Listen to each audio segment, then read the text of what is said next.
good morning, good afternoon, and good evening to everyone who's signed in today.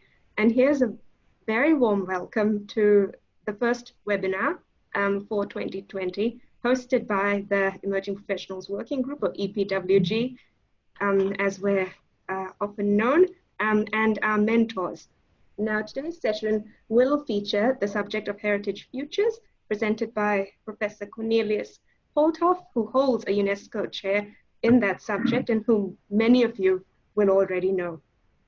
So now, of course, for so many of us, it's been very hard to escape the uncertainties and challenges that have been presented by the ongoing global health crisis. So, of course, our perceptions of the future are quickly changing. And that, however, rends the subject today very, very tangible. So thank you, Cornelius, for taking the time to share your thoughts with us. Those of you who found yourselves in the thick of the pandemic crisis, please know that we are all thinking of you at this time. And over the next 2 hours, let's take an opportunity to come together and reflect on our shared interest and passion for heritage. That's perhaps one way of linking the past, present, and future at this time. Okay, so thank you very much for the introduction and for inviting me to speak to this amazing gathering of scholars from around the world. So I see that it is 100 or even more that have joined us. What a community, fantastic. What I think I'm going to be doing is that I'll present some thoughts on this topic, which you see on the screen. And the plan is that this takes about 3/4 of an hour or something like that. And afterwards, we'll have an open discussion on anything really you want to raise in relation to what I'll be talking about. And as Stacey said, this is, of course, very timely in many ways, as we are renegotiating our perceptions of the future at the moment.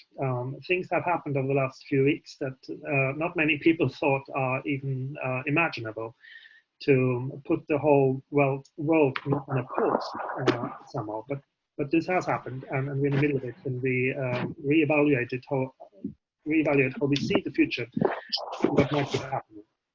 Okay, let's continue.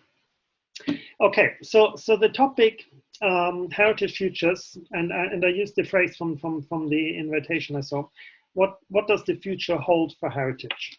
Now, it is a topic that is quite complex, and it's maybe also difficult to see from the start where this might lead us and what it actually means. Heritage futures is a term that is quite new, and that is not immediately maybe understandable for what exactly it conveys, what it is about. And then the question on what the future holds for heritage is, of course, also not an easy one, because who can predict the future? And certainly I don't know more about the future than anybody else. So how are we supposed to make sense of these issues? And the strategy I've chosen to take is that we will put this in a bigger context. And the question I want to start with and talk about initially is, what does it mean to address heritage futures? And then at the end, I'll return to this broader question, what the future holds for heritage. And I want to start by just saying a few words on the UNESCO Chair on Heritage Futures, which is the context in which I'm doing all this work. So let's focus on that. So here we are. We're a group of 7 people, and we have this fine UNESCO logo. And I want to say a few words on what a UNESCO Chair is, and then specifically on what we do at Kalmar in Sweden. So the UNESCO Chairs, they are established by UNESCO in order to build bridges between academia, civil society, local communities, research, and policy making.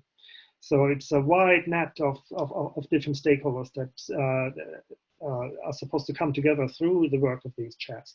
There are more than 700 UNESCO chairs globally, and in Sweden we're 8. And among these 700, about 100 deal with culture, and about 30 of those have a connection to cultural heritage. So it's quite a significant number within the cultural sector chairs that have a heritage connection. And the one we have here at Linnaeus University in Kalmar is the only one that deals with heritage futures. So what do? We use this phrase. Our work is about building global capacity for future thinking in the heritage sector. And so in a way, this lecture today and this whole session is sort of one part of the work that we're doing. And we've also defined the very term of heritage future so that it becomes more a bit easier to handle it. And we use this definition. Heritage futures are concerned with the roles of heritage in managing the relations between present and future societies. For example, through anticipation and planning. So that means heritage future is not about the future of heritage as it looks right now. And it's not about predicting what will happen in any number of years in the future, but it is about relations, and it's the relation between present and future societies. And the most obvious example where this relation is practiced and developed is in the planning system. But there are also some other possible areas of relevance, but that's the main one. And for that, you need a certain amount of anticipation of what will happen. But anticipation and prediction is not the same. So this is the context in which we're working. And as I said, we're 7 people, and the chair was established in 2017. So we've been working for just over about 2.5 years now. Right. Now, I mentioned the future, and of course that is something that is not at all self-evident in the heritage sector, because supposedly heritage is about the past, and those who deal with the heritage, or those who work in the heritage sector and deal with heritage management, they are concerned with how to conserve the traces, evidence, and living traditions that originated at some point in the past.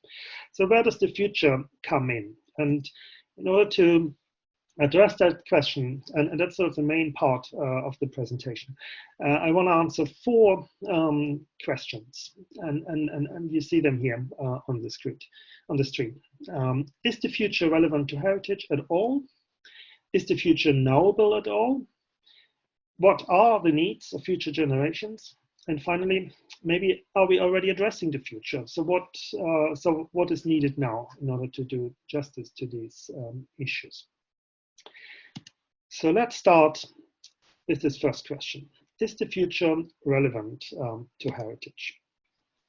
Now, I would say like this, that there is a common framework of how we perceive heritage and why heritage is significant, and why heritage is also supported by legislation and also by people and in various contexts around the world. And this notion of heritage usually has these elements as its core. And the assumption is always initially that a particular kind of heritage is at risk due to various threats, so it may not survive. While at the same time, it is unique, irreplaceable, and inherently valuable. And that's the reason, because it is so significant and it is at risk, that it needs to be preserved. And why does it need to be preserved? Well, because it's supposed to be and remain beneficial for future generations. So you see, in that logic, which lies at the heart of why we value heritage in society and why there are heritage institutions and heritage legislation and a lot of momentum in society to work for heritage, a lot of that depends on the perceived need to preserve the heritage that is at risk for the benefit of future generations. So the future here has a very important role. This is sort of the main reasoning that lies behind a lot of what we do in the heritage sector. And since there is a lot of focus always on World Heritage, I thought I may as well point to that here. The World Heritage Convention also points to this logic. This is the very logic of the World Heritage Convention, and it is the reason why it was established and also why it is practiced in the way it is at the moment. But you get the same sort of reasoning at all levels, in national legislation, also in the reasoning of museums and small institutions or heritage societies on the ground level. So this is a common framework within which heritage is managed around the world. So I would say then that heritage, that the future is extremely relevant to heritage. This is sort of the basis of why we're doing what we're doing. Right, so let's go over to the second question. Well, if the future is so important and we are preserving the heritage for the benefit of future generations, then in order to deal with the future, we need to be able to say something about the future. And that raises the question, is the future knowable at all? What can we say about the future? Or is it completely open? Anything could happen, like now with the coronavirus. Nobody saw this coming. Or practically nobody. And so how do we plan for a future that is difficult to know what it will be like? Right. Now here's an example, which I actually, this picture was taken during an excursion, which was part of the last General Assembly of ICOMOS in Delhi. When was that? 2.5 years ago or so. And as you can see, this is the Yamad Khana Mosque at the heart of Delhi. Some of you may have been there as well on that occasion. It was one of these organized tours. And there was a big banner, which you see here. And it says, ensuring preservation for the next 700 years. And when I saw that, I thought, hey, that this is quite some time perspective. They are working with heritage for the next 700 years. And I thought, how interesting. And this is actually managed by the Aga Khan Foundation. And you will know that this is a very large foundation and doing a lot of work, very professional, and all is very well documented and so on. So I went to the homepage and found the information that was available on this project. And there's a lot of it, of course. And I thought, what's their perception of the next 700 years so that they can make this statement here on the banner? How do they know that the mosque will be of benefit to people in 700 years from now? Well, and what I found was that actually there's no reasoning about this at all. There is nothing about what the future in 700 years will look like. So this is not based on any kind of expert reasoning, but it's just sort of a communication effort. And the only reason why it says 700 years is that the mosque is today, presently, 700 years old. So all it means is that we would like to have the mosque preserved for at least as long as it is old today. So really, it is not about the future. It is. It almost expresses a kind of timelessness of the mosque. It's been here almost forever, and we hope that it will be here almost forever as well. There's no perception of what the next 700 years might bring. And I think this is quite symptomatic for the heritage sector and the way the future is perceived. It's not normally addressed in an explicit way. We don't actually know anything about the future in the heritage sector, which informs the way we work, and not even when it is stated so clearly as in this case. Right. And the problem is, of course, that the future often goes in ways that are not predictable, and that it often goes in a different direction than what one assumed. Now, here's a quote that I think expresses the way we can, or what we can know about the future. And this is by Steve Fuller, an American sociologist who has been based in the UK for many years. And a few years ago, he said like this: you can be sure that if a model says the world will end in 50 years, the model itself will be gone in 25.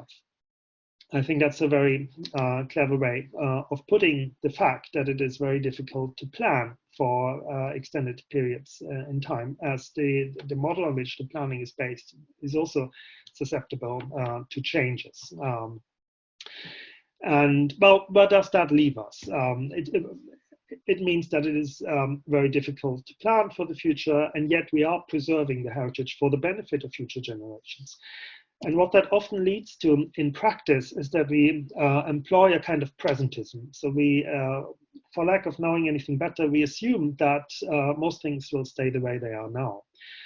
We assume that since the mosque is valued and appreciated by many people today, then it's probably a good idea to not just to preserve it now, and but also to assume that this will continue for the next 700 years. So it will be there.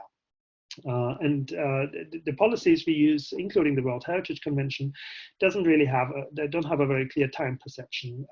They're based on present day judgments and evaluations, and there's no clear notion that anything that has been listed in any way and as heritage site will be delisted again as a normal kind of change of, as a normal kind of affair as things change in the future. Of course, it can happen sometimes, but these are very much exceptional circumstances when you delist something. And yet, so this is it's natural and sort of very human to act in that way, that for lack of knowing anything better, you just assume that things are the way they are now. And of course, from day to day, this is very much the case. We don't need to assume that tomorrow the world will be a completely different one. But if we look back in history, we can certainly say that, you know, if you look 100 years back or 500 years or 5,000 years, then things have changed an awful lot. So, and on that basis, which should not be too difficult to take for heritage experts, because very often we have historical education and we are interested in the past. So we do see change happening over the past. The one thing we should try to avoid is just this assumption that things will always stay the way they are, because that's the one thing we can say pretty much for sure about the future.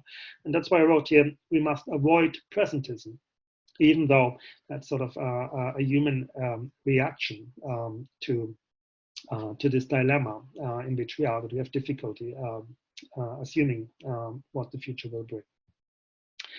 Right, so this is one side of that the future is difficult to predict and that things change continuously, and yet at the same time, we cannot just sit here and assume that everything will always stay the way they are now, because it's not. Right. And I want to complement this argument with the precise opposite, because that is also true. At the same time as we can't predict exactly what will happen in 25 or 50 years from now, we also know more about the future than you think. There are a number of things that actually are not disputed, or not, at least not disputed in its main significance, although the details may be uncertain. And I want to focus on this a little bit more to explain what I mean by that. And I thought I'll use an example, which is a table that you're probably all looking at almost on a daily basis at the moment. This is the total confirmed deaths due to COVID-19, the coronavirus at the moment. And let's focus on that. This is from a website which you see on the top right there, Our World in Data. And if you go to their website on the COVID-19 section, then you find a lot of factual information on all sorts of facts on the virus and its spread, but then also on other trends in society.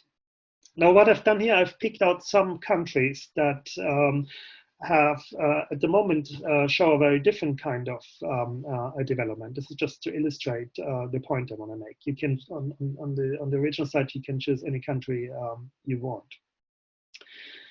So what do we see here about the future? Well, you all know that these curves of this virus, in many ways, that they follow a pattern. It's unpredictable to say, you know, when something exact will start in my neighborhood, or who will get ill, or who will die. That we can't say. But we can say on a larger societal level, that there is a certain number of deaths that we can expect to happen. And once this has happened, and the sort of the famous flock immunity will have been reached, then it will go down again, and there will be an immunity in the society. And this is undisputed. The question is not whether this will happen, but how it will happen and how fast and over which time period in the future. So there is quite a lot of things that are actually certain to happen. And what you see in this image of the curve is that countries go along this development in very different ways. Now, China, as we all know, is the country that first went through that. And here the level of the number of deaths has leveled out. So there are not very many deaths added, or hardly any at the moment. So that's why it's almost horizontal.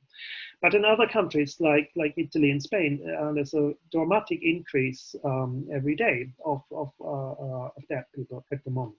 So this is a very steep curve right now. But we do know that it will not continue forever. The question is, when does it level out and eventually goes down, or stays on the same level? This is the total number of deaths.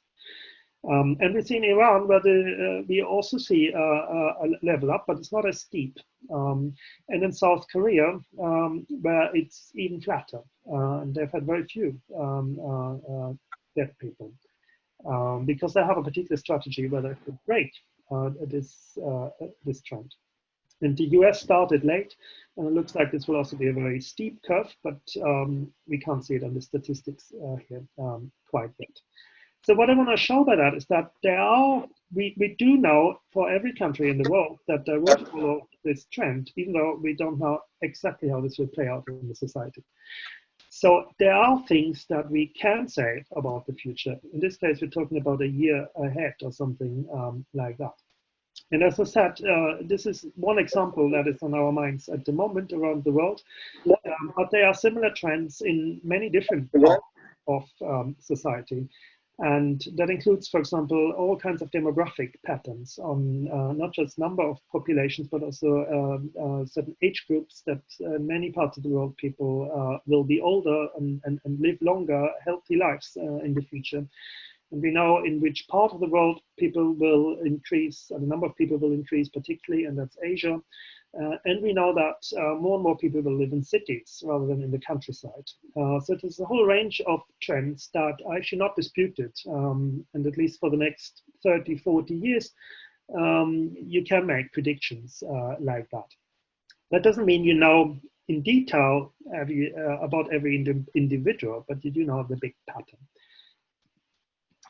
So the future may not be knowable in detail on exactly which year, what will happen to which individual where, but there are things that you can know, bigger things, bigger patterns that are not disputable and that you do know about. And as I said here, COVID-19 is one example at the moment. Demographic patterns around the world are another example. Climate change is also an example for this. And there are a few other spheres of life in our age that you can also predict in a similar way. Right, so obviously this is, I think, what we should be focusing on more in the heritage sector as well. Right, so if we can predict at least certain general developments for the future, and in a way that this is not even debatable in a general sense, although the specifics, of course, are debatable and cannot be predicted so easily. Then how do we know what the needs are future generations? What do people want to have in 30 years from now? And what do they need to have a good life?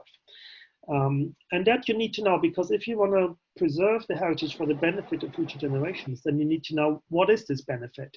And it's not at all certain that all areas of society or all areas of heritage, in fact, will be equally beneficial to future generations.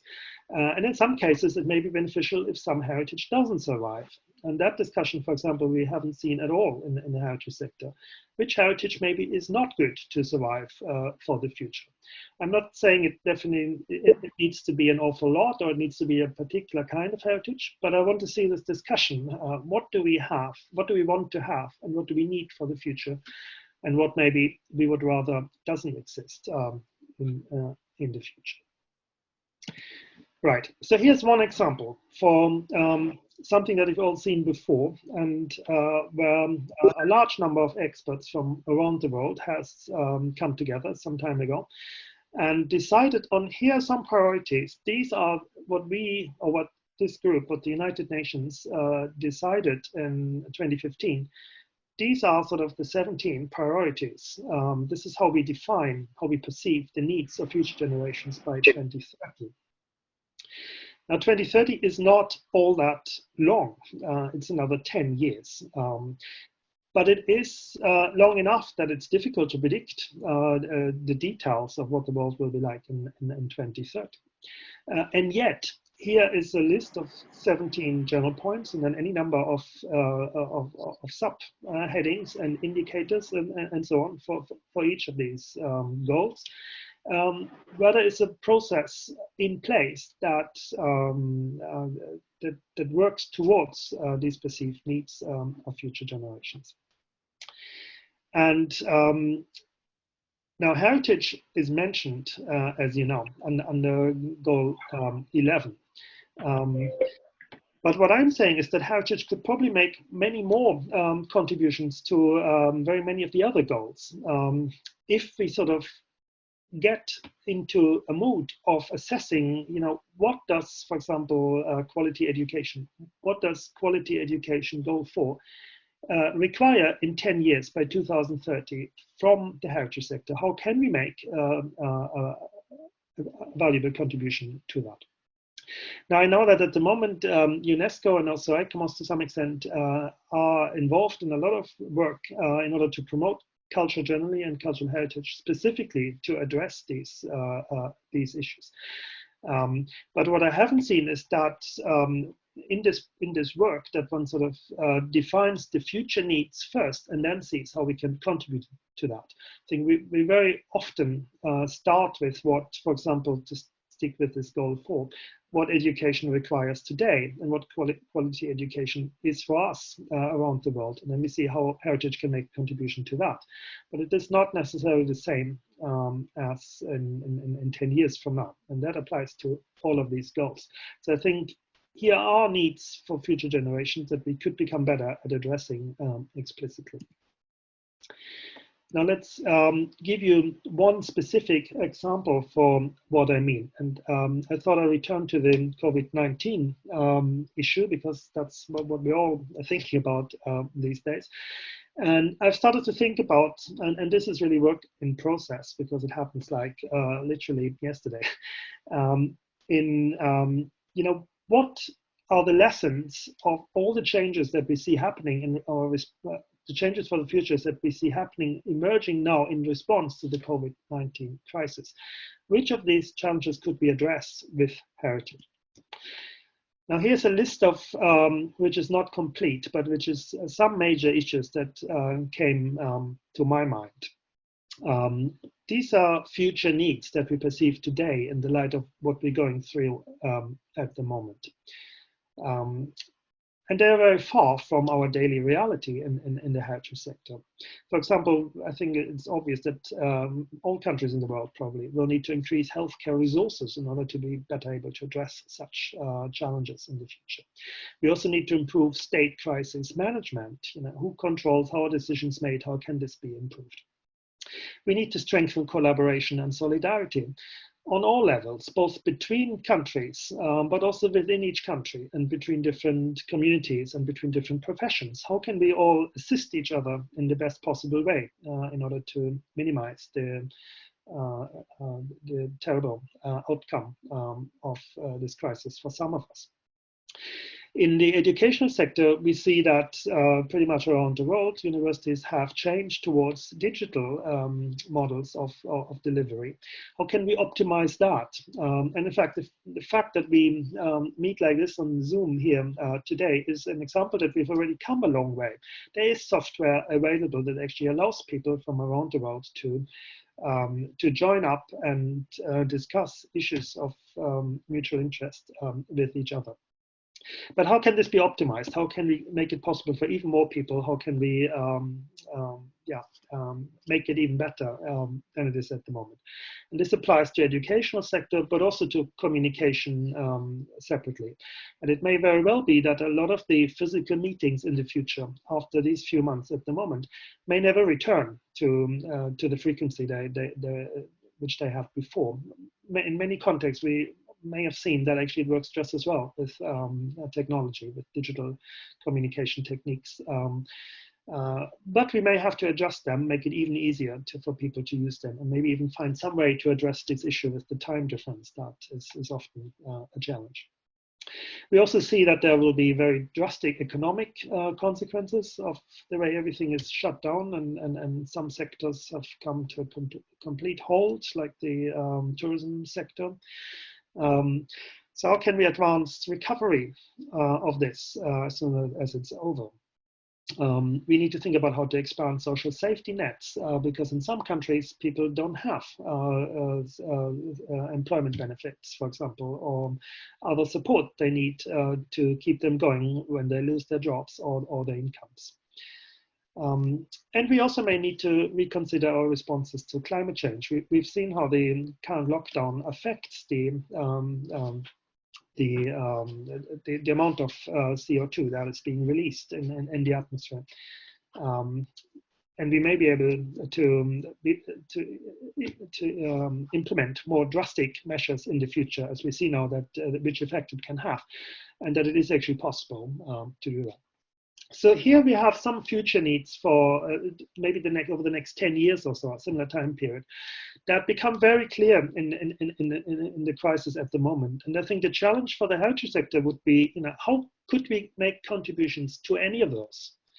And I'm not saying that heritage is a solution to the world's problems with COVID-19 or anything like that. But I think we are a sector that can make some contribution to some of these things. And this work, I think, it needs to start now, and we need to pool the expertise and experiences that we have on this from around the world, and then develop the best possible response that hopefully will be able to make an impact on some of these issues.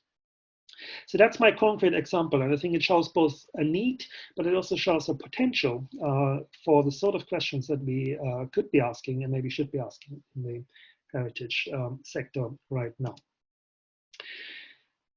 So let me go to the final of my 4 questions here. Because sometimes people say, well, aren't we already doing this? Because obviously there are a number of initiatives in the heritage sector and in ICOMOS addressing the sustainable development goals. And this has been going on for a number of years. There are working groups and so on. And it's something that has been it has been addressed to some extent. Now, why am I proposing something else? Or how does what I'm saying differ from what's already going on? So let's focus on this question.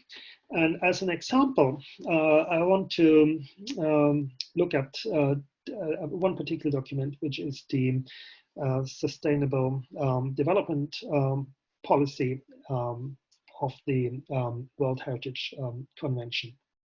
And that's a document that is maybe one of the documents that has gone furthest in addressing these issues. And it's also easily available on the internet, and I just had another look at that. And so I thought I'd use that as an example. And it is an example for 2 things. One, for where I see the limitations are of documents like this at the moment, but then also my second point will be about the potential that lies in some of the formulations that are also part of this document. Now, first here, where I wrote not properly, and that means I think we're not yet properly addressing the future in formulations like this one, which is one quotation from this document. And this is something that you see in many other documents as well. And in fact, this is maybe the dominant attitude still today on how heritage and world heritage addressed the future. Now here it says like this: by identifying, protecting, conserving, presenting, and transmitting to present and future generations cultural and natural heritage properties, the World Heritage Convention in itself contribute significantly to sustainable development and the well-being of people.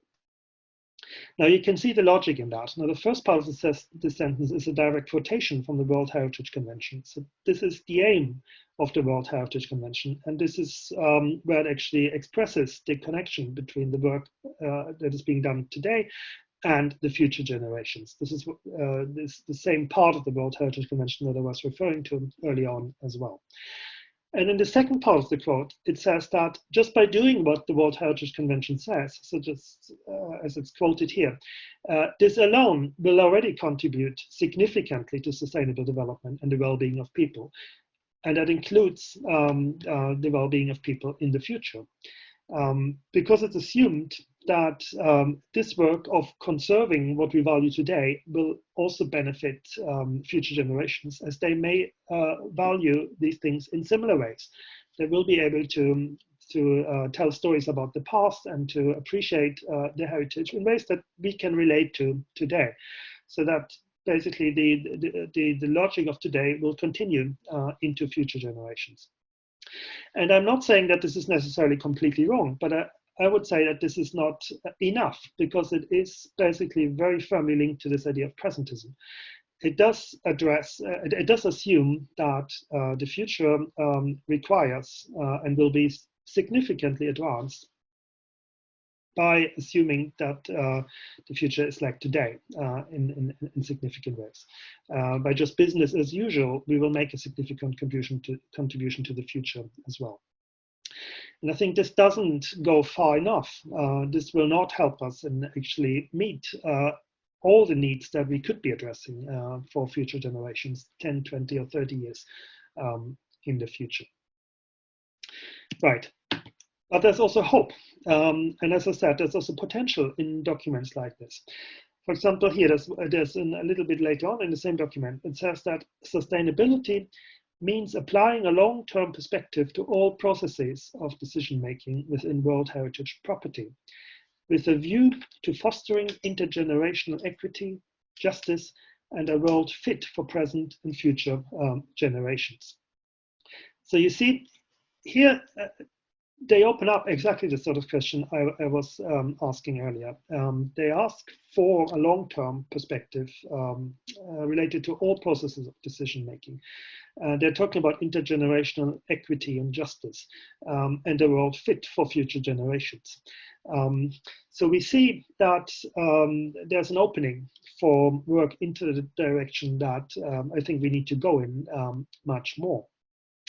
So in a way, what I'm calling for is that we go through this door that is opened in documents like that and develop that much more by analyzing which of the trends for the next few decades, for any time period that we have to specify, which of these trends can we actually be fairly certain about? What can we plan for? What sort of scenarios are possible for us to assume? And how can heritage possibly make a difference in relation to these different scenarios?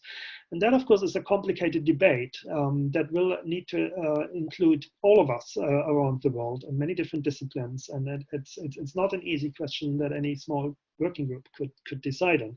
But I think it is a question that is essential, and it is extremely important if heritage actually wants to address the needs of future generation and benefit these generations through whatever it is we can be doing today, managing, conserving, and transmitting, of course.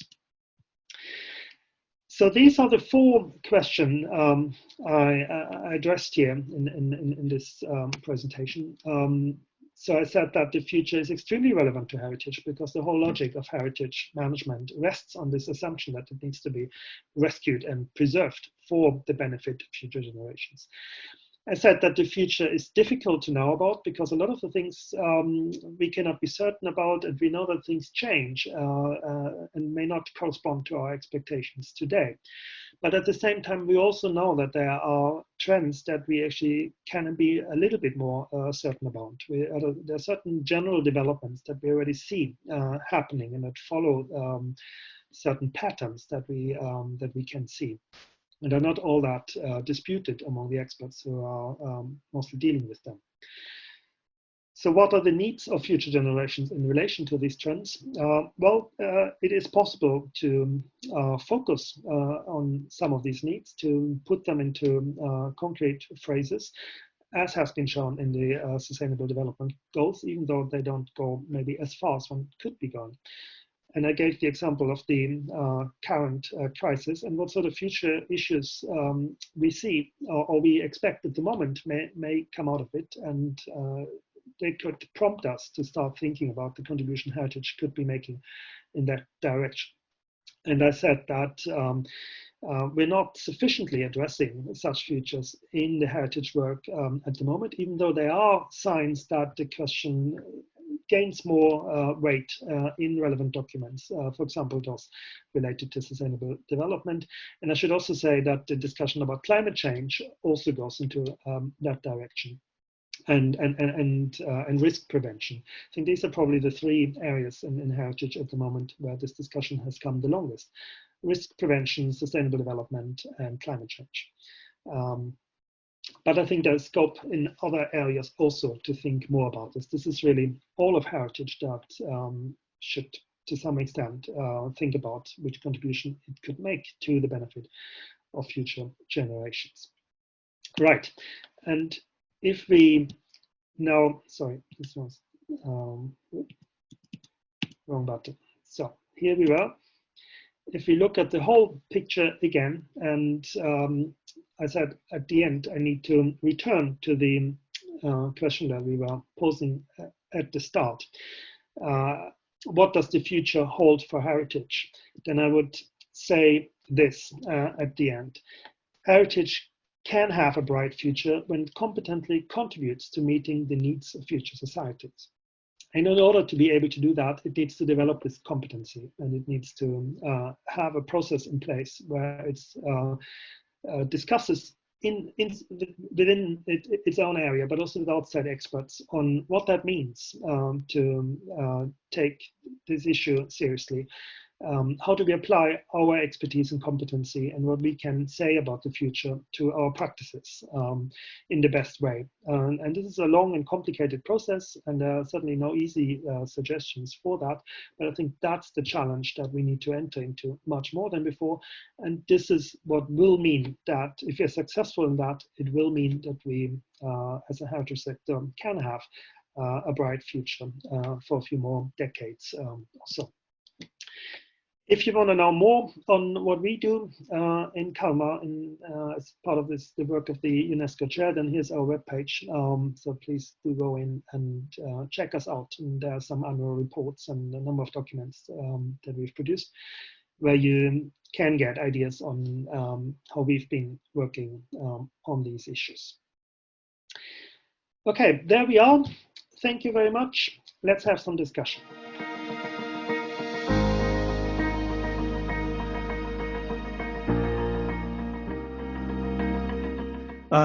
I was raising the point about outstanding universal value, and when the criteria were first set up, whether those criteria will take into account the future of heritage and whether those criteria will still be valid in 3 generations from now.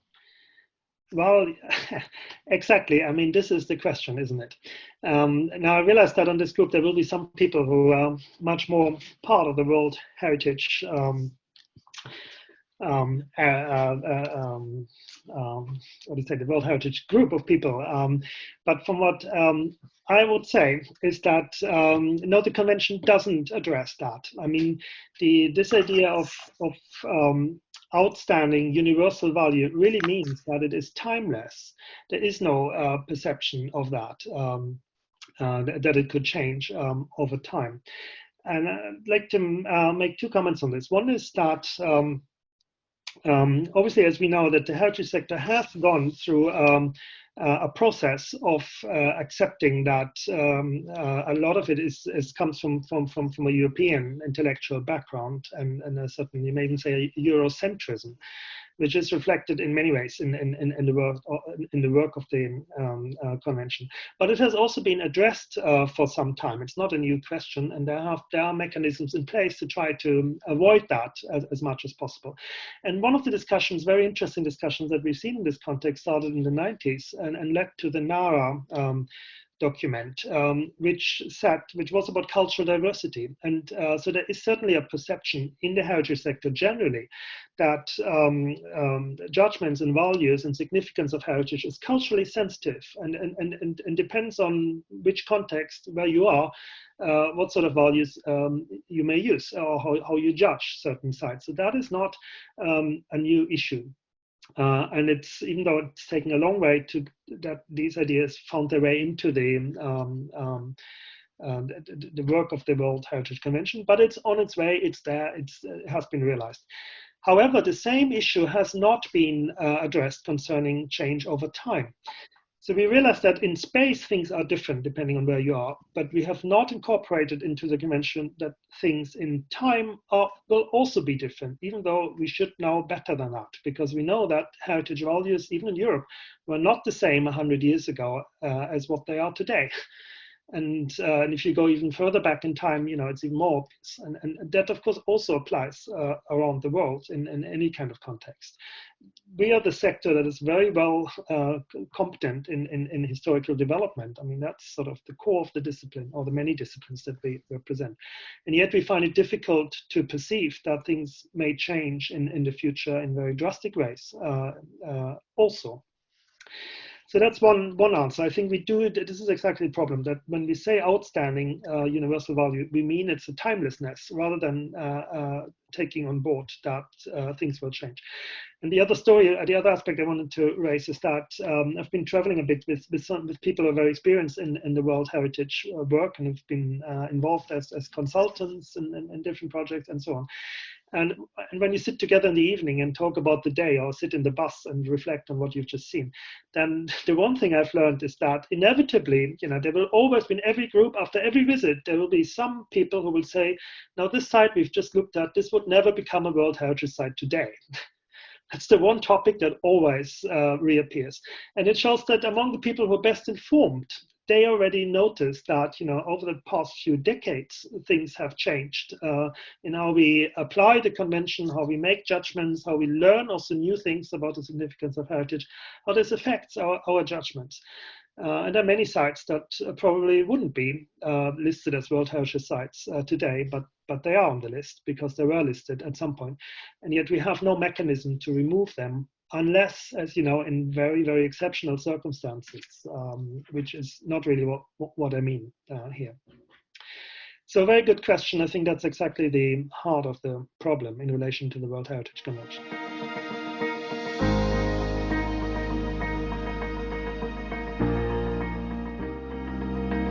Hey, I have a question. Yes. Hi, I am Virginia. Hi, thanks, Stacy. I am Virginia Raj from ICOMOS Argentina and ICOMOS ICS 20. When we talk about time and heritage, it is inevitable to talk about past, of course, because we're judging objects from the past, from a present perspective towards the future. And when you say that the future is not about, it's about timelessness, I say, what does long-term mean when it comes to societies and the idea of timelessness? Is it 1,000 years, so we preserve the castles from almost 1,000 years? Is it 10,000 years where we preserve the caves? Does this mean that in the end we will reduce creativity because we in the end preserve everything? And if we don't preserve everything, we transform everything suddenly, so there is not room for creativity? Sorry, it might be a little complex, but yes. Do you understand my argument? Yes, let me answer it in one way, and then you can let me know if there's something missing. Thank you. First of all, I mean, the idea of timelessness is the idea I was criticizing. I think that's the one that is part of the documents like the World Heritage Convention. And in fact, like many documents about heritage, they assume that heritage has a timeless significance, and it is about recognizing that significance today, and then following this through, and this has consequences for why we should preserve it and how we should document it, and so on. So I'm not positive about timelessness. I think quite the opposite. I think we need to realize that values and meaning and uses and significance, all these things are not only bound in space and part of a particular cultural context, but they're also bound in time as cultures change over time. But I think the other point you made is a key one, and the fact that you raised this issue already speaks volumes, because it's not at all clear which future do we mean when we say we want to preserve the heritage for the benefit of future generations. And we did, a colleague of mine, Anders Högberg, and I, we did many interviews some years ago with heritage experts on all levels, from the local all the way to UNESCO. And we didn't find anybody who could answer the question, which future do you preserve the heritage for? We literally didn't, it was almost 70 people in total. There was not a single individual who could answer the question, which future do we preserve the heritage for? They may say forever or as long as possible. But obviously, that's not on the agenda. That's not how you can plan. So the question you're asking about the different time dimensions is a very important one. And it's not obvious which future all the heritage is supposed to be preserved for. And I also think it doesn't need to be the same in relation to all heritage. There may be some heritage that we can see will be significant for a shorter period into the future, maybe 10 years or 20 years, and then we need to reevaluate. And there may be other heritage that we may think this is definitely going to be significant for 100 years and will have a benefit by then, or even longer. And I should want to give you one example how I'm thinking, because the way this work started for me, how I first became interested in future issues was in a completely different way, and I'm still working on this topic, and that's in relation to nuclear waste. Now, nuclear waste, I would argue, is a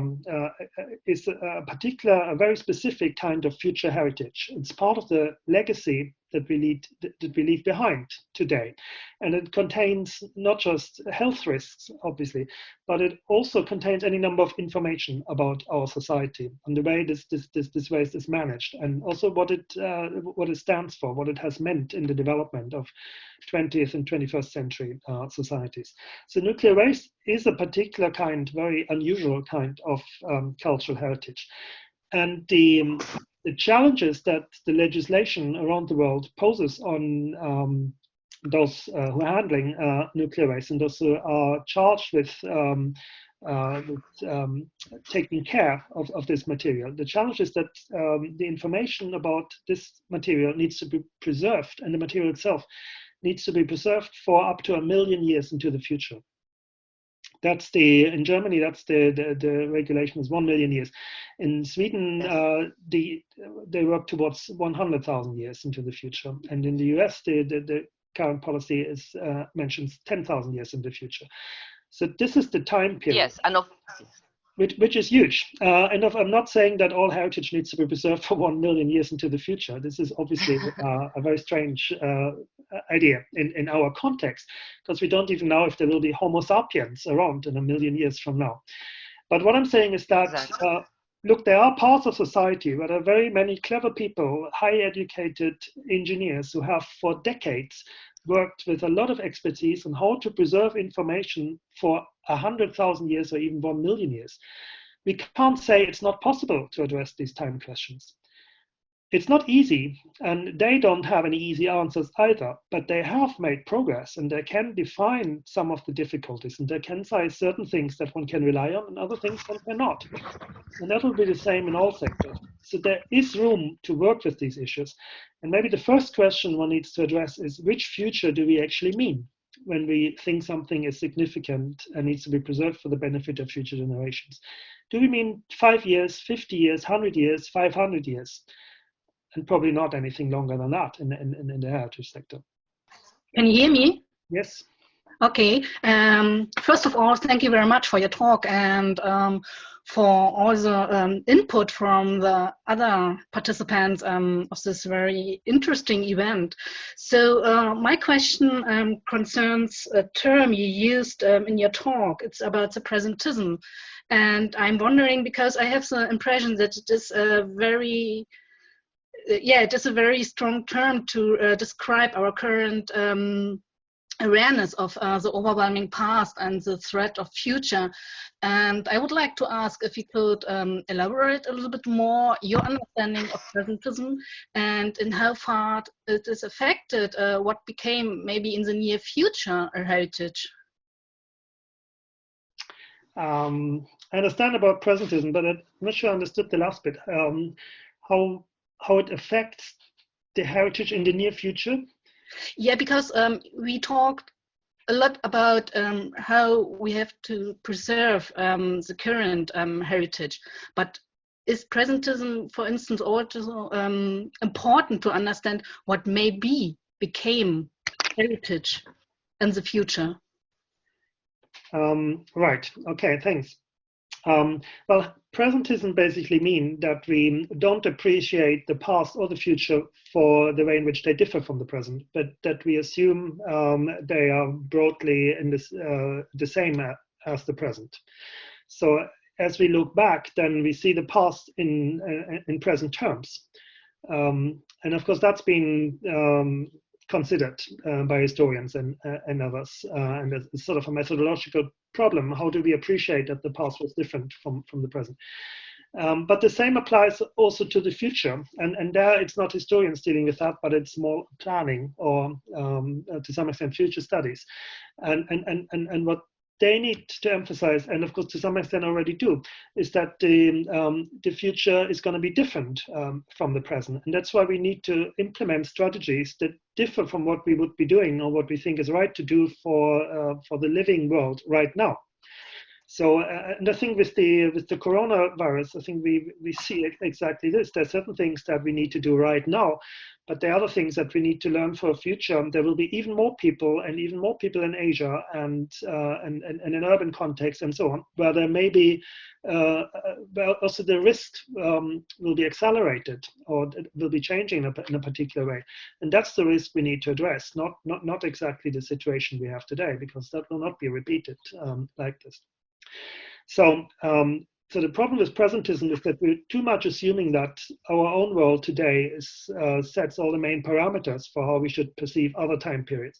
And in terms of heritage, I think if we say that we should preserve and transmit the heritage or section of the heritage for the benefit of future generations, then we need to address when do these future generations live, what are their needs, and how do we make a benefit to their worlds today. And that means the criteria cannot be the same as the ones that we apply to benefit living generations today, because those we can ask, and those we can, ethnographic methodologies, we can study what people need today, but we can't do that with people who live in 50 or 60 or 100 years in the future. It needs a different approach, and it will not be the same. If we just assume that the people in the future will appreciate the heritage in the same way that how we appreciate, or many people today appreciate it today, then we run the risk of being trapped in presentism, because we don't take on board that the future actually will be different from our world. So I think sites that we think should be preserved for the benefit of future generations several decades ahead or even longer, those cannot be assessed according to the criteria that we today think are the most important ones. They need to be assessed according to criteria that we, to the best of our abilities, judge to be important in the future. Okay, thank you.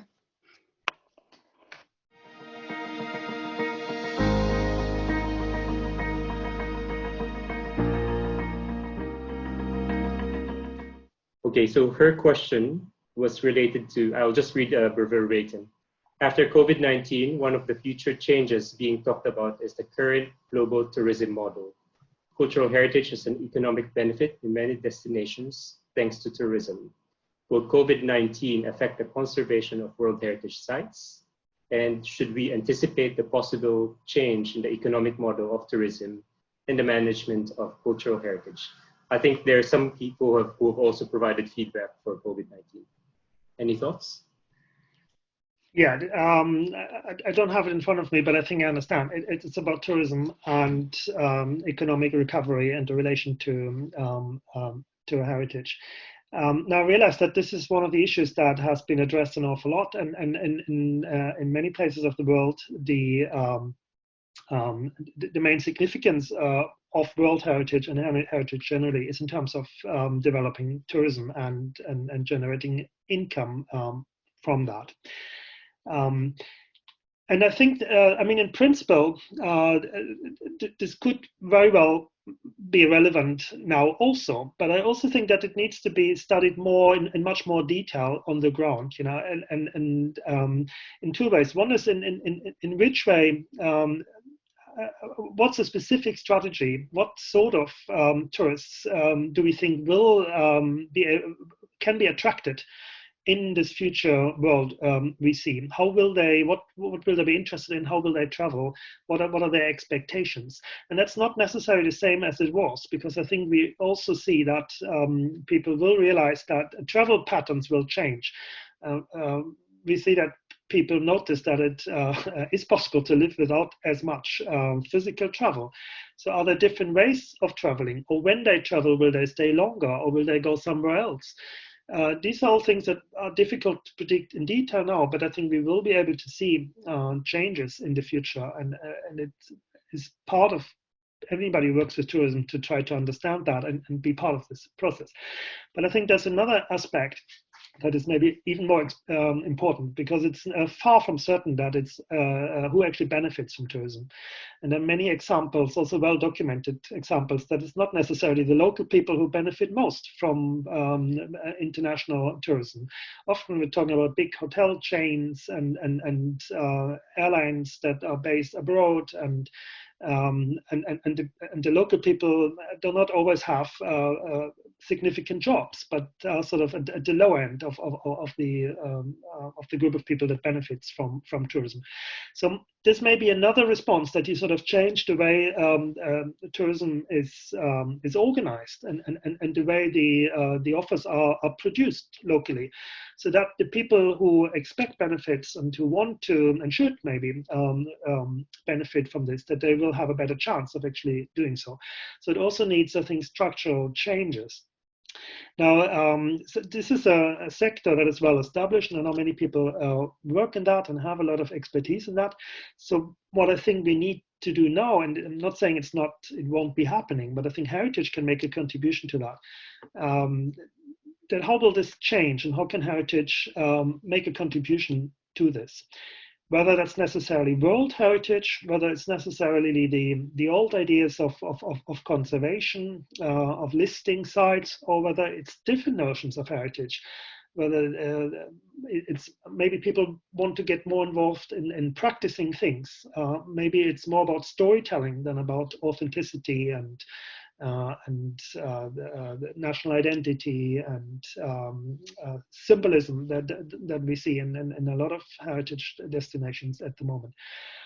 That we'll have to see, but I think we'll need to ask big question: what does heritage mean in a post-corona world, and what could our contribution to that be? And I don't have the answers, but I think we should together ask that question.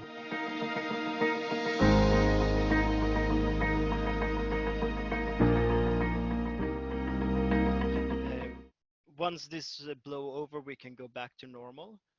I think that's a idiotic thing to say, because apparently we shouldn't go back to what's considered normal. I mean, this proves more than anything that we live in an unsustainable world. We have to rethink the big system. And me also being from Sweden, I wrote down the point of the pharmacies that was government owned, but they privatized it. And all of the private pharmacies, they sold out their stocks. So they had no preparedness. And this has been a problem in Sweden, because now we're out of face masks and those things. So we have to rethink the whole system. Apparently, this do not work. We have to do something else. Yes, thanks, Marcus. Exactly. I mean, that's my point, really. I think this is a situation at the moment where we all realize that there's no way back to normal. I mean, it's like some of you may be old enough to remember 9/11, which was another of these moments when it happened, that I think we all knew on the day that the world is not going to be as it was before. And we couldn't predict what would happen, but we knew that there was no way back, and it suddenly there wasn't. And there are other kinds of events like this. Some are more regional, some are more global, where you have this sense. And I think now we definitely are at the point where the world of the future will not be as it was before Corona. And the example you just gave is just one example on how you manage, in this case, pharmacies or the health system generally. And I gave you a number of examples for for a list of different areas which affect the whole of society, really. And I think also we will see changes in the future. Some may be bigger, some may be smaller, but there will be a before and after. And I think it's the time now to start reflecting on what is happening, which of these things provide opportunities for us, and in which of these areas could we make an important contribution, and maybe must make an important contribution in order to create a better world for everybody in the future. And I don't think I mean, tourism is one example, but it's also the one, that has been raised so many times before. I think if we're talking about new research and development, innovation, that maybe there's even more to be done in the other areas. And one of the examples I was giving was solidarity and collaboration. And I really think that heritage is one of the areas where we could change practices in order to send out much stronger messages on what we all share around the world, rather than how we all differ from each other. And I think it's the perception of of similarities, and of that we all share so much more than what divides us. It's that will also can lie the basis for different relations between not just individuals, but also different groups at different levels and regional levels, but also internationally. And I think heritage could make a really big role in that. And it is the international organizations, it is UNESCO, it is ICOMOS, that really should take a leading role in this. I can't say exactly how and when and so on, but this is one of the areas where I think we could make a big contributions. But there were I made other points, and there will be even more areas that maybe I didn't list, but there's a lot of potential at the moment, which I think we should grab and do something with that.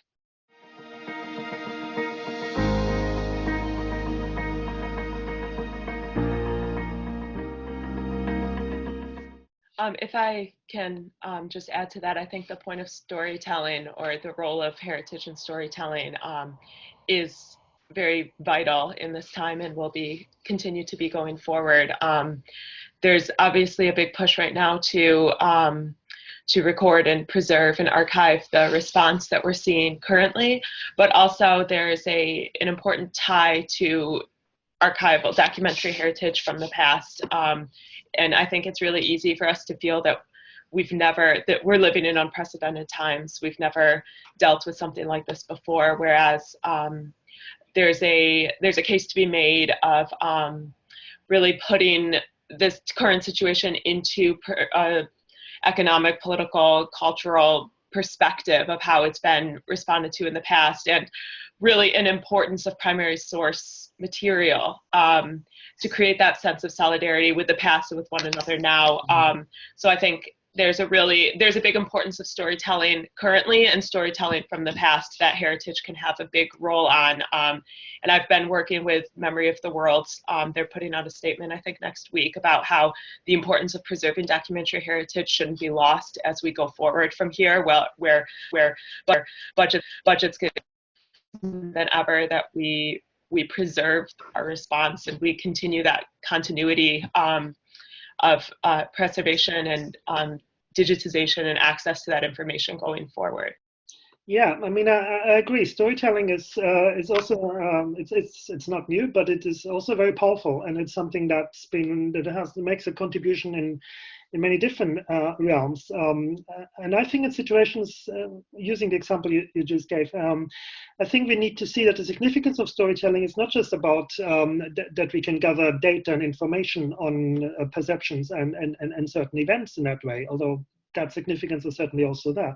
But I think we also see the significance of storytelling in terms of well-being and as a psychological benefit, storytelling as therapy for people in situations of crisis. And there are, of course, projects like this, but I think the heritage sector could play also a stronger role in that.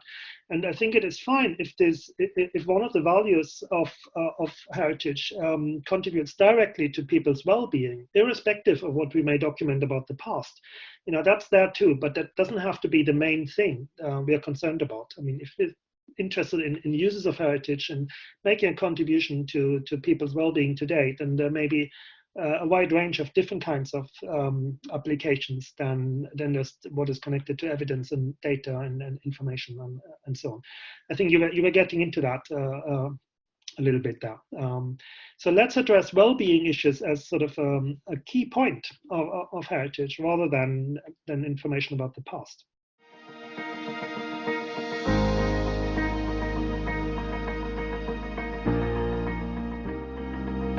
Thank you very much, and greetings everyone from Oslo. I'm with the ICOMOS Norway. So my question, or first start, we operate and practice within the context of an economic growth paradigm, but focusing on continued growth. But we cannot have continued growth, and so I'm wondering how you, in your program, address the current economic growth paradigm as a social construct now in the form of collapse and transition. That's a big question. I think at the moment we see some kind of collapse, even though it's not total, but it does create a similar sort of crisis compared to and people make this connection compared to the economic crisis we saw in 2008 and so on. So in that sense, this is what we're addressing at the moment, and we find there are ways through that, even though it's painful. But the bigger question you were raising about the growth model, now I think my position on that is that it's not growth that is the problem. The question is how you define growth. And the way I understand it, that a lot of the growth that matters and that will matter in the future is a growth in efficiency, not a growth in total size. So a lot of the wealth that we see increasing around the world is achieved by gaining efficiency in the processes that we're involved in. So they become cheaper because they take less effort, for example, through the help of technology and so on. And that means that that's how the growth is generated. Now, I'm not an expert in economics theory, and I realize that one can interpret that in different ways. So maybe the other way of saying is that we don't have a specific policy on economic growth in our work. But I would say that sort of it's not growth as such that we are necessarily working against, but it is what kind of growth and how do we manage these practices that are out there.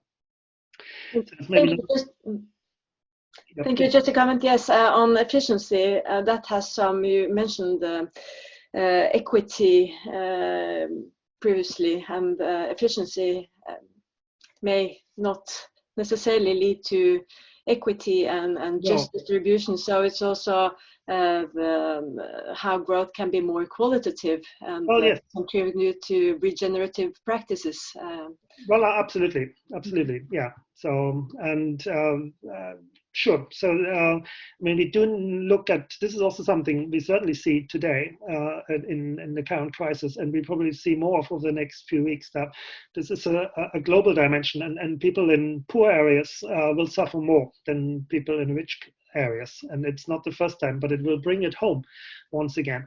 So just to underline your point that whatever we do needs to address this issue for the future also. But I think on the basis is that we need to feel solidarity with everybody on this planet, and that will be helped by understanding the similarities that we all have and the many things that we share with each other, irrespective of where we are located right now. So yes. Thank you. Yes, it's a study that's been going on for almost a decade now. It came out of the early nominations of places for World Heritage listing from the modern era, and a recognition that most of them were the works of great male architects and were not very necessarily representative of the flow of history and the experience of the world during the 20th century. So we set about trying to assess and analyse that, and you can tell, I guess, by the fact that it's taken almost a decade to come to any conclusion that it wasn't an easy task. But some of the things that Cornelius is talking about in thinking about how do we even recognise a heritage place and how do we recalibrate after shocks such as we're having now as disruptors in society, how do we rethink what heritage is for us now, let alone in the past and ahead? This is something that's come up very strongly in the course of this study, and we're looking to publish it through the Getty Conservation Institute, hopefully by the end of the year, although who knows what's happening now.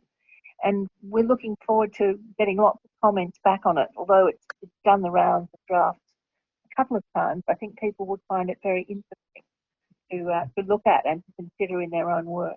From Delhi, India. Right. My question is a bit different. I wanted to know, apart from tourism itself, how do we intertwine heritage into the social and cultural lives of future generations so that past, present, and future continue to blend as one seamlessly? For example, digital documentation, virtual tourism, educational programs, etc.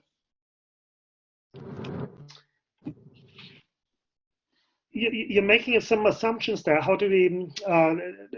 You sort of have you give the answer yourself in a way. So how did that start? How do we achieve the blending together of past, present, and future? You mentioned, right? Yes. Yeah. No. So why? because I think, I'm sorry, I just wanted to clarify on my question itself. We usually look at heritage as something which is outside of us and divorced from our present.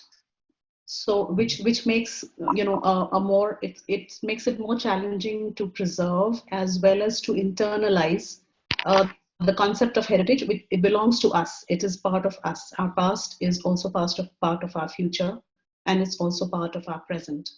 So how do we build all this together to enable internalization, and thereby conservation and preservation becomes more natural?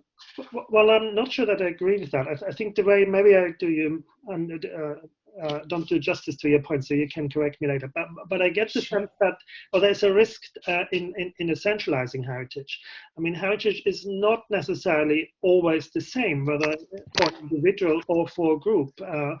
And it's being renegotiated all the time, and it changes. And what I maybe appreciate today is not what I appreciated 20 years ago. And I'm sure the same will apply to everybody. And it's something that sort of is it's changing developing into something else, and our work contributes, of course, to that as well. So I don't think it's necessarily a given that we need to preserve something that we value today for the future at all. So I think what the process we need to get involved in is try to assess in the best way we can. How can what we do today make a contribution to people's lives in the future? And we do know some things about future people. I mean, many people are already born, the young ones. We do know something about their world. Not everything, but a fair bit we do know. I gave you some examples earlier. So how can we make, in the best way possible, a contribution to their lives? And that may not at all be about conservation, what we value today. It may not at all be about preserving a representative sample of what we think is the 20th or 21st century are all about. It may be different. It may be that, for example, maybe we think what they really need is an understanding that humans share more than what divides them, which means we should look at the kind of heritage that can tell a story about human commonalities, or about connections and collaboration in different circumstances around the world. That may be quite different from any specific area of heritage that we traditionally care for and want to preserve because it's meaningful to us in some other way. So I think the way I understood your question, I would almost suggest that you step away back a little bit, and at least, and think about, what do you want to achieve in the future, and why will this be significant in that future, and then how does heritage come into that? How can we contribute through the specific area, a specific work we may be doing? Mm-hmm. Thank you so much. You're welcome. Thank you very much for all these thoughts, and maybe following up on this answer, Cornelius, my question regards the importance of the local identity of heritage in this globalizing society, because as you just said, it is very important to understand that humans share more than what divides them, but at the same time, this awe and this admiration for what is now considered exotic should be in a way respected as well, and not just taken into a global heritage, but as a local heritage as well. So my question is actually, how do you preserve the local identity while keeping these globalizing attributes of heritage? Yeah, thanks. That's an important question, of course, and because so much of the heritage sector is focusing on this idea of the local community and local identity and so on. Now, I would say that what we're seeing today and have been seeing for some time is that there's a risk that we idealize communities that are local, in some cases at least, maybe not everywhere, but in some cases, and in two ways. One is that local communities, just like any communities, they are very diverse. And I think that's the case around the world, even though the extent may be different around the world. But it's not necessarily easy to decide, what is the identity or the common interest of any kind of local community, because there will be it will be a mix of people, of individuals and families and smaller groups that have different backgrounds, different interests, different aspirations, and that not necessarily have the same identity totally. I think that's that's one part. And then, of course, I think also we are in a world that may be changing now, but until recently, where mobility is high and increasing, so that every community, or at least most communities, contain some people that are only there temporarily, maybe that live there while they study, or that live there while they work in a particular context, or that live there in some other kind of social context, but not necessarily permanent. So people move on to somewhere else, and we've seen that this can even be across continents, although it can also be within the same region or so on. There's a very high level of mobility, and of course these people have rights too, and we also need to think about what is their identity and which identity or which community sort of best expresses who they are.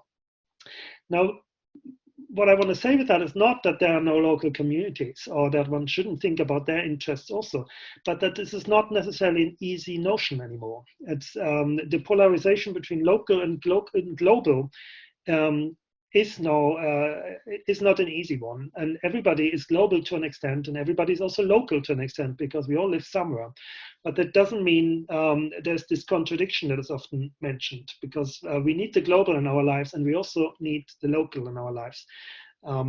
So what I'm saying is that there are other kinds of values and also other kinds of communities that are not necessarily more important, but maybe just as important as the place where we live. There are communities that are to do, for example, with our professions. And like here, this is the heritage community, or one part of the heritage community. This meets right now. There are also communities part with certain interests or hobbies we have. There are lots of people interested in particular kinds of films or particular music or particular sports. Any number of examples, really. And you know, on the internet, there are literally digital communities that bring people together from around the world, no matter where they live locally. And often you neither know nor you care about where people actually live, except in terms of time difference, maybe, then you need to know. But other than that, it has no significance. What you share is a common interest, a common passion for something.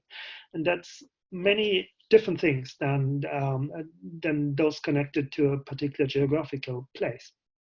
Now, this is, I think, part of the new reality in which we are, and it's already here. But maybe the heritage sector has been slow in working with that, because we are so focused on place and geographical location. And just to repeat, I'm not saying we should do exchange these notions, which should do without the local identity, but I think there are other dimensions that are developing fast and are already here that we should also recognize and also think about what heritage can contribute to communities that are defined in other ways than through their shared location.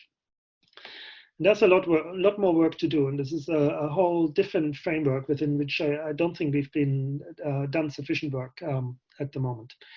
So basically, I want to say it's a lot more complicated than this division between local and global, and it's that complexity that we need to get to grips with. Thank you very much. And I think in the sense of complexity, there is also another level that we should address, and it is the fact that in a European or in a Western world, time is a linear development thing, whereas in other countries and other parts of the world, time is a circular thing. So when we think of the future, it is not just, you know, something that is the next point in the line, but it could be a circle. So that is also something we should address. Yes, good point. Ways of thinking. Absolutely, but even there, I would caution that it's not necessarily so easy. I mean, even in the European world, there's a lot of circularity in time, and we think all the time about generations, about seasons, about the weeks, even daily patterns. I think most of our daily life is actually not very linear. It's all about patterns that reoccur in regular intervals. And when people meet, they talk about the weather and the seasons and birthdays and you know, there's any number. At the same time, of course, that people outside Europe are also linear, and I mean, we don't have any difficulties agreeing a certain time where we all meet, or plan ahead for a year or two or something. So yes, there are differences, but it's not necessarily so clear cut, I think. Thank you. You're welcome. So if we cannot predict or know about the future, we can pretty much assume now that there will be scarce funding for heritage. So I think we have to be very strategic now about heritage themes, because there's not going to be very much funding. It's going to be a priority maybe in the future, in the time to come. So how should we be strategic further research? Well, that's a very good question, which is relevant to all of us, I guess. Well, but my answer is that if we become competent in addressing future needs, then we will not have less funding, but more funding in the future. I think one of the reasons that funding is scarce and often a problem in many countries actually around the world is that we're not perceived as addressing the right questions. We are sort of the people who do sort of cultural work that is sort of nice, and people well, yeah, but it's not essential. It doesn't address the key challenges for the future. Well, we have seen the debates on how heritage can contribute to the Sustainable Development Goals. There is a lack of evidence to show that we actually do make a real contribution to this. And even in terms of tourism, I mean, it's not all that clear whether heritage always does make a positive contribution to that. There's also different kind of data on this. So, so my position would be, and certainly my experience is that it is easier to get funding if you show that you're addressing issues that will be relevant in the future, and even outside the heritage sector, and even outside the cultural sector. Like we've been relatively successful in getting funding for the project on nuclear waste as cultural heritage. That's because people see now here is an idea that hasn't been addressed before, and we are actually addressing nuclear waste issues in society. This is not about the heritage sector. This is not about preservation. This is about how do we make the world safer in terms of how it handles nuclear waste for 100,000 years. And this is one of the challenges where we've never been asked what the role of heritage is in this. That question doesn't appear. They want to know, what do you do for nuclear waste? That's what we need to address. And of course, that's not necessarily easy. I'm not saying that, but that's the challenge. And I think that's true for all of us. If we can define one particular issue that maybe we feel we want to engage with and we want to work towards, then that's the issue we need to focus on. I need to show how our work will make a contribution to achieving progress on this issue. And then I think it will be easier to get funding, not more difficult. Yeah, I have one comment, which is like a very interesting one for this time. We've been talking about COVID-19. And I mean, for us, we are the ones in the future which will tell the story of this event.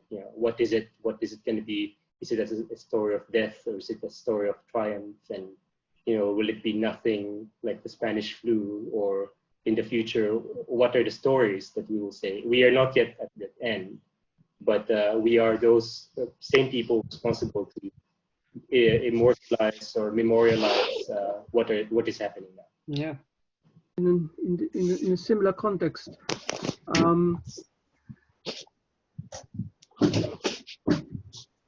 well, in the sense that the current situation may raise more difficult question to us and also to Cornelius about the future.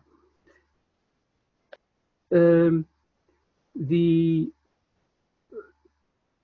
your presentation, the future that you perhaps you may not exclude that sort of situation, but perhaps you assume that the future generation also would like to preserve something, that their demand is different from now. Mm-hmm. But my current thought since, let's say, the beginning of, let's say, or mid-January. By the way, today is the very last day of my self-isolation after I came back from Paris.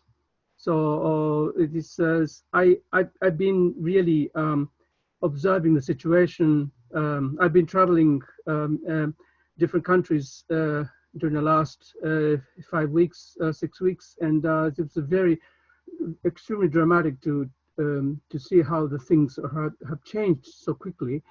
Mm. But my concern is this pandemic is extremely complex, and so complex that our society might be very different. And let's say, for instance, in one single country, perhaps after for a while, the scholars would analyze, for instance, how many people died in what kind of social class, and how many people in a poorer class, and how many died in among the rich. This would raise a fundamental question about social justice and equity in each country, not between countries, but in each society.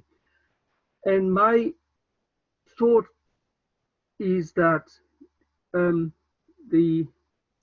this reminds me of questions raised by journalists on several occasions. They asked me, why is the heritage conservation is necessary while we do need so many hospitals? The similar question could be asked to all of us. So the heritage community or heritage people working in this community would eventually need to answer or legitimize why heritage conservation is necessary. So this, if this could be the future, then of course what we do now is more difficult. It is very, very challenging, and I don't know it myself yet, but this eventually, you know, I go back to the first point that, you know, eventually the future society may say that we don't need cultural heritage, we need more hospitals, we need more doctors. Well, but isn't that right? You know, this is the, you know, the uncertainty in the future, but in a sort of more extreme way. But this is not a sort of a surreal in my view. Yes, but we can't end on that note. Of course not. But of course, on the other hand, you know, this biologists and you know, there's a lot of science development. There are lots of scientists who have been working on it, but eventually we have to live with this virus. Yes, but yeah, let me give a comment on that. I mean, and I work a lot here with our people in business studies and so on, and they're interested in innovation, and that's another one of these terms that I think you all encounter. And I think heritage is a lot about innovation, maybe more so than some other areas, certainly in the humanities and the cultural sector. One central idea of how innovation comes about is it comes about through a time of crisis. It comes through collapse and existential threat. That's when people are forced to find different solutions, and some of them will survive and they will actually have improved the situation than what was there before. That doesn't justify the crisis, but it means there are positive outcomes of crises also.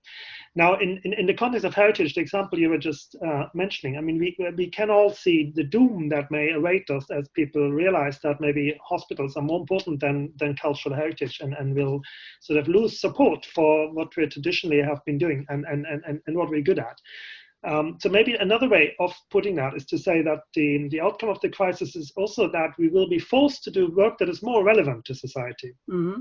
We will have to adapt. We will have to, and this is really everything I've been saying, we have to change our thinking and our practices so that it makes a better contribution to future generations' benefits. That's really the point. And this is an area where a lot of work needs to be done, and we need to do this together, and there are no easy answers. It's probably even more difficult than addressing the needs of present societies. But that's the challenge, and I think if we succeed in that, or to the extent that we succeed in that, we will be able to attract political support and funding for that as well. But we can't continue with business as usual.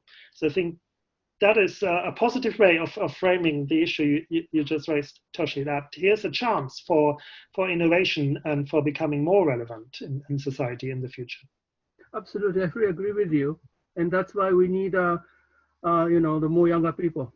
Absolutely, yeah. That's why it's so wonderful to have this opportunity to talk to all of you and to get you, if not, I don't necessarily want you to agree with everything I said, but I want you to think about it and to decide where you stand on this and what you think is the way forward for the future, because that decision needs to be taken by every single one of you and not by me.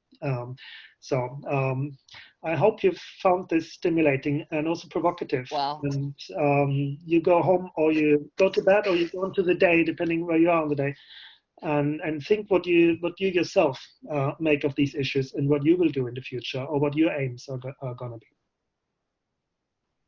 I think that's the point at which we will leave our Q&A section. So once again, thank you very much to everyone who has signed in and raised a question.